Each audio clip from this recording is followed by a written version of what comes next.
Welcome back, everybody. My name is BluJay, and we are back at the Reverb Outpost in a brand new room. And as you can see, we've got a hole that goes all the way to the sky. And if you don't know what that means, let me tell you. Just look at my inventory right now. I've got my beacon. That's right, we're going to be placing down our beacon today in its permanent home. And now we're going to get some more beacons in the future. But this one is going to have a special use to it. So let's see, which way do we want to go first? Let's go 3, 4, 5, 6. I think I may have done this wrong. 1, 2, 3, 4.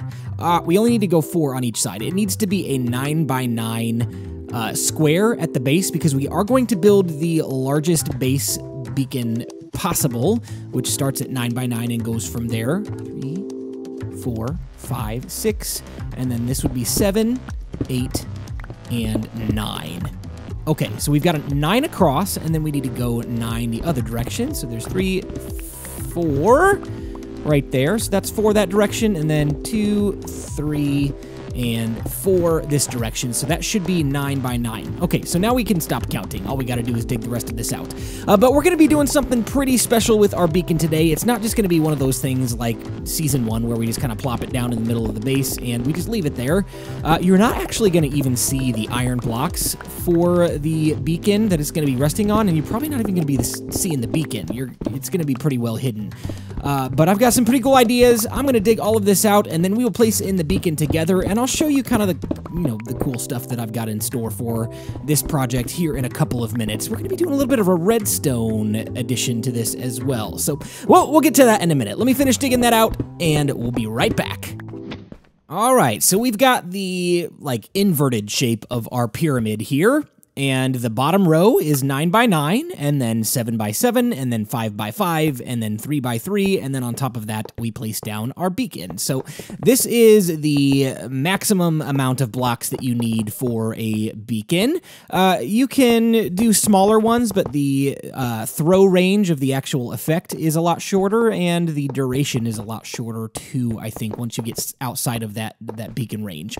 But you need 2 full stacks of any ore block, whether it's like gold or iron or diamonds. I think you can do emeralds. I don't think you can do lapis. You can't do coal blocks either. So I think it's diamonds, emeralds, gold, and iron. We're choosing to use iron because it really doesn't matter what ore you use. Like, the diamond ore does not produce a better effect than gold ore, and gold does not produce a better effect than iron ore. They're all the same effect. It's just preference on what block you want to use. And the reason why we're using iron is because we have an iron farm, and we've got a ton of the stuff at our access pretty readily available.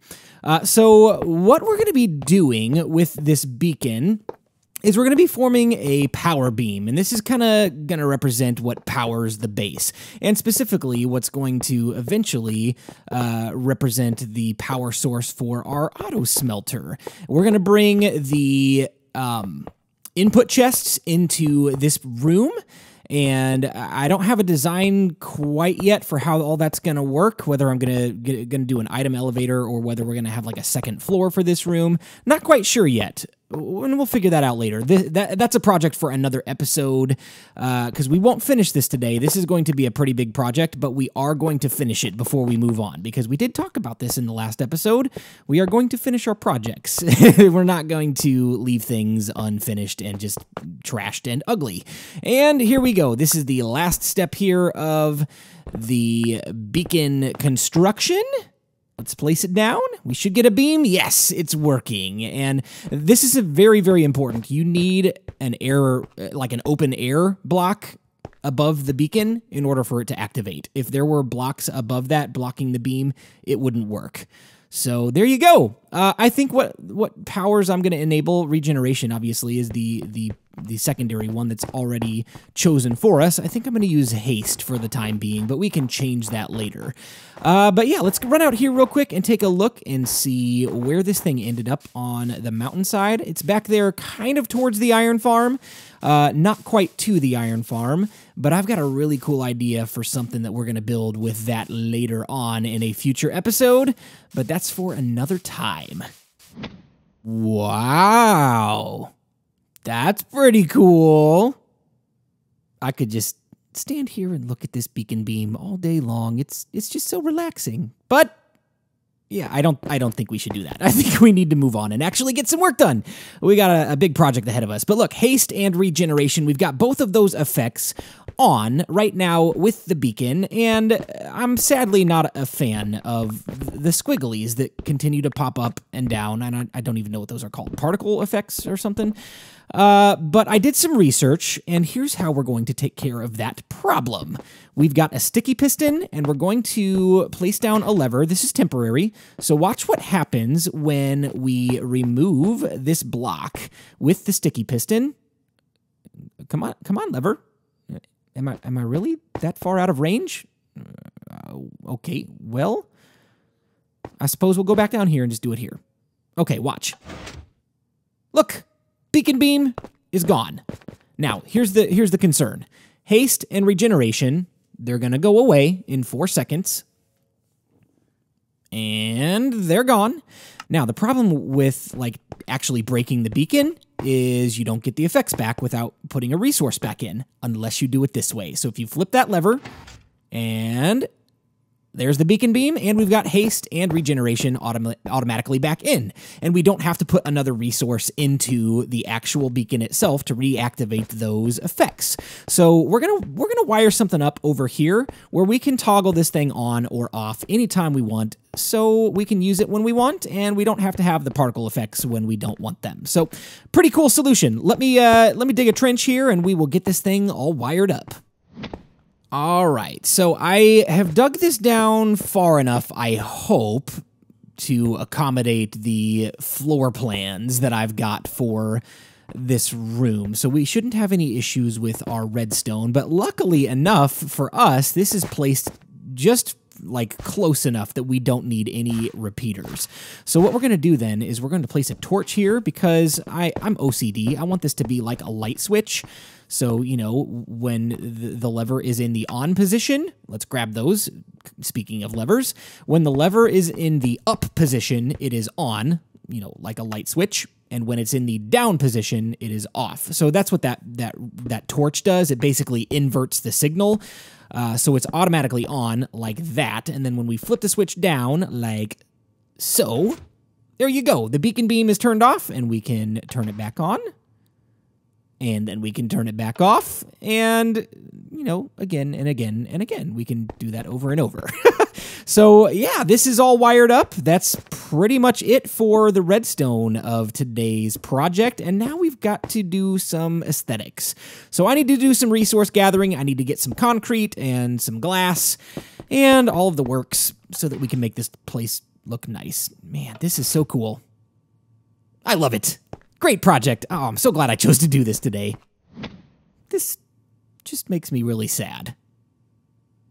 But it also makes me very excited at the same time for a future project that we're going to do with the nasty flat roof with all the torches and glowstone. Oh, terraforming is going to come soon enough. It's not planned for the next several episodes because I do have some other projects that I want to do first, just because, you know, inspiration happens when inspiration happens, and today's episode is a good example of that. I got inspired to do this energy beam beacon project thing, and here we are. Away we go with our concrete and glass and beacon materials and all that stuff. But I gotta get inspired to build a mountain, because this square box thing, it looks okay from the inside because we've got some detailing and it's not done yet. We've got plenty more that we're gonna add to the hangar bay and to the rest of the base for that matter. But the outside is just super disappointing. We've got to build a mountain, so I've got to get inspired. I got to get my my plans worked up so that I can take care of this and make it look good from the exterior as well. But again, another project for another day. It'll be coming soon, but we're gonna get this stuff done first. Alright, so the next thing that we need to do is we need to take our quartz slabs and place them in a ring that I've already marked out with cobblestone, just as a placeholder, just like so. And this design is based off of something I found on Google Images. It's not actually another Minecraft project that I found, but what I searched for was, I think it was sci-fi power beam or power generator or something to that effect. And I found some really cool images online, and when I saw this one in particular, I was like, yes, that is exactly what I had in my head the entire time. And this project right here is actually something that I had planned in my head from before the series even started. I had specific projects in mind that I'm like, yes, whenever I accomplish this, for example, whenever I defeat the Wither and I get another star so we can craft a beacon, this is a project that I want to do. This is something that I've been planning for months before I even started the series. I didn't have details in mind for it. I didn't have the specifics of what I wanted it to look like, but I had a general idea that I wanted the beacon to be representative of a power beam that, fuels the base and keeps it up and running and all of that good stuff. So we're basically going to fill this in with some black concrete to make it look very expansive, even though the floor itself on the other side of the beacon beam is only going to go down one block. We're going to repeat the same technique we used over in my personal side of the base with the stained glass and concrete underneath the stained glass. So it'll be one block down and then stained glass on floor level. But it's going to be black stained glass and black concrete so that it looks very, very expansive without having to dig far down and potentially dig into areas that we've already built or might build in the future. So the other way that we're going to accomplish this like massive chasm look and feel in the floor itself is by keeping this place very low lit.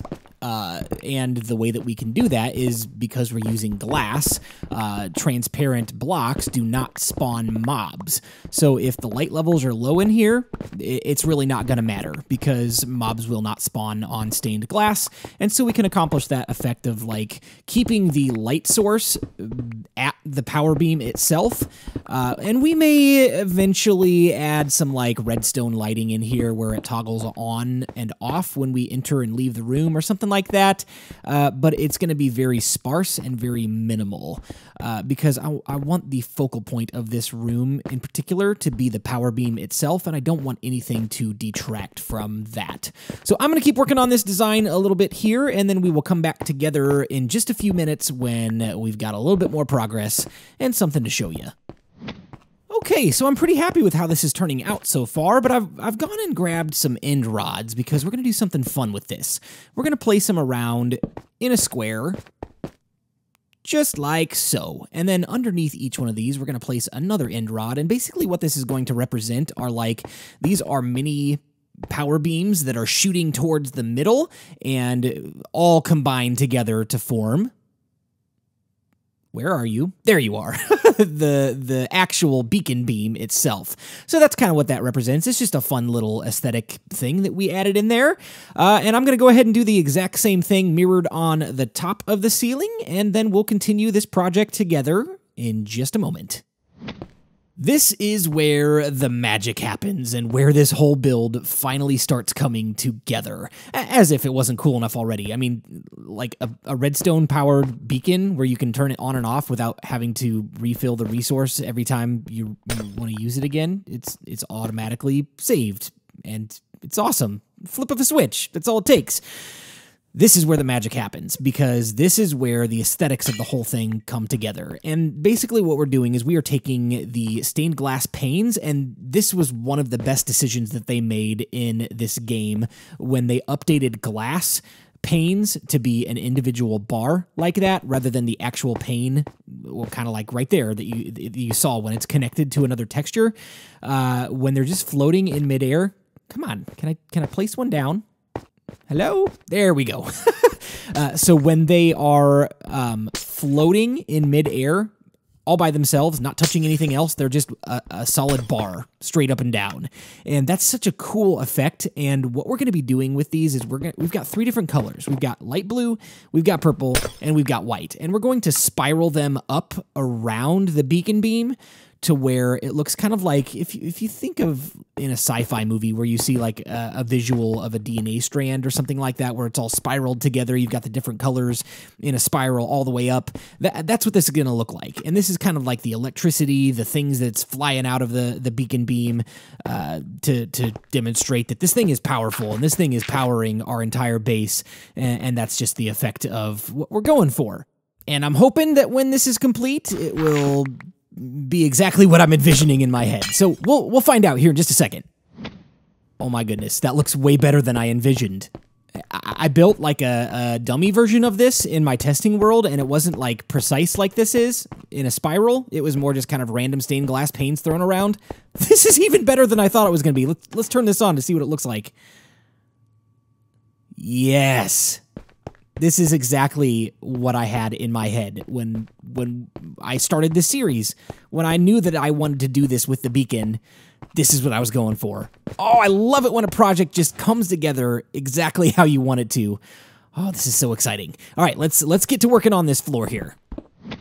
Well, sadly, we had to take a short break from the project because we ran out of stained glass. All of the concrete and stuff is in place, but we didn't have enough glass to finish up our project. And on top of that, we're out of ink sacs, so I'm going to have to go hunting for some squid so we can get some more ink sacs, but that shouldn't be too big of a problem. I love the sword that I have because it's got looting on it, and ever since I've used that sword, I get like an average of 4 to 5 ink sacs per squid, so it doesn't take long at all to gather an entire stack of ink.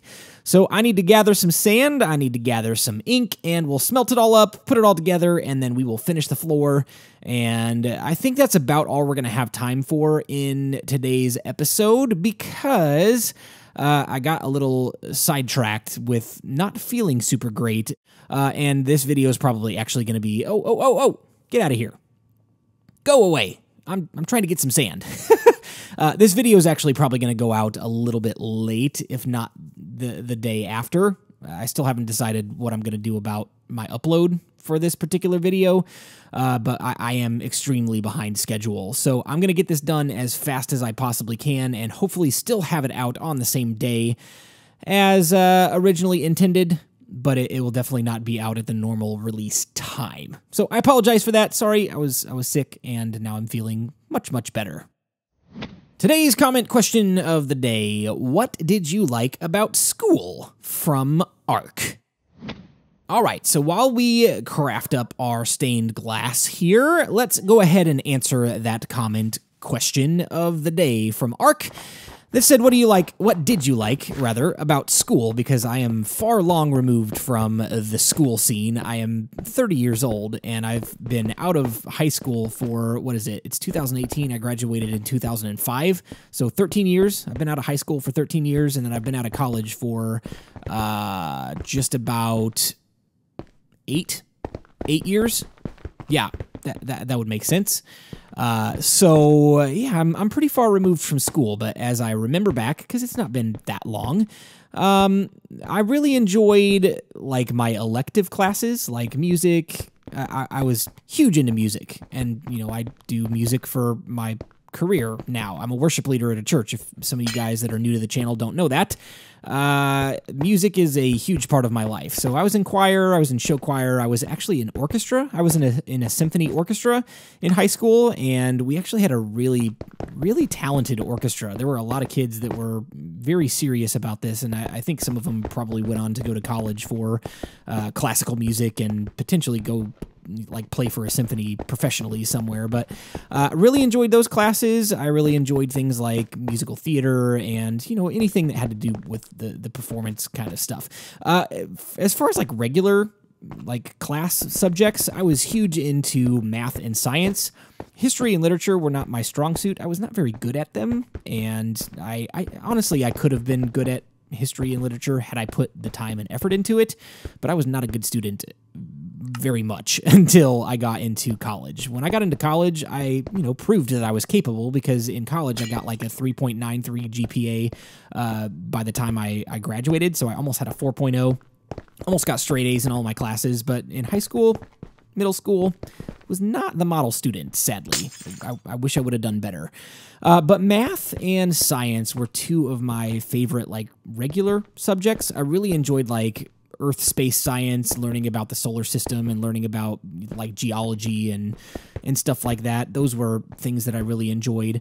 And then I really enjoyed math because my brain kind of works that way. I haven't done math in a long time, so I'm terrible at it now. I relied too much on a calculator. And I was actually just talking about this with my wife the other day, how she can still do all of these complex math equations in her head, and I use a calculator. So she's very, very smart. And I feel like I'm relatively intelligent as well, but I have not used that part of my brain in a long time.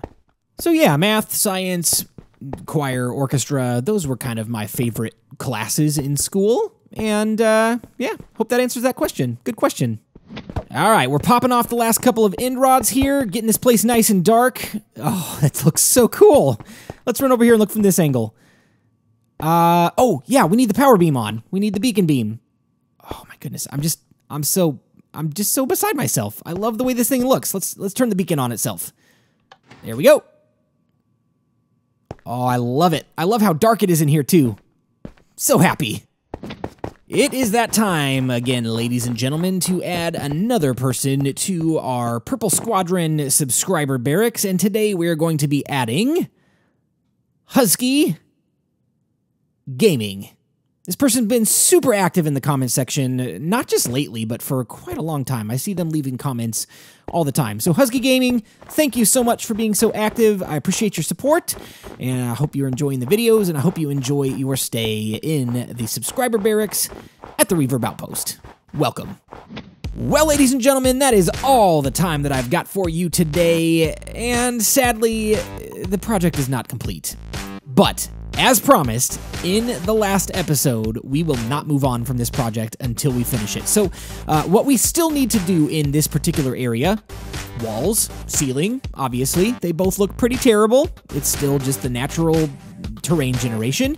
So we need to make that look better, and we also need to find a place to link up our input chests for the auto smelter, because we can't just keep them out where they are now and keep on climbing up the little block ladder that we've had there, because it doesn't look good. That's not what I intended it to be in the first place. This was always the place that I intended the input chest to be for our auto smelter. So we're going to take care of that. I'm not sure if this will be 1 or 2 more episodes, but I will not move on from this project until we're done with it.